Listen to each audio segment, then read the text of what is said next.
အချွေနဲ့မပေးလို့တိုင်းတစ်ပါးမြေမှာ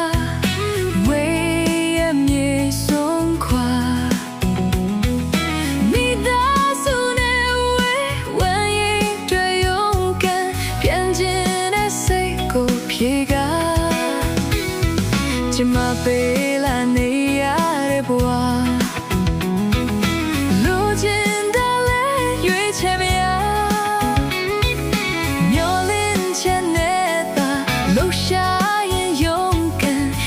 ပြန်ဖြစ်သေးဘူးဒီနေ့မှာ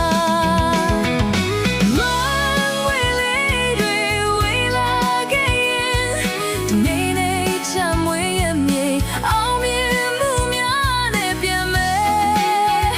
ဆိုတဲ့တွေ့မျောလင်းချင်တဲ့စိတ်ကူးပြေ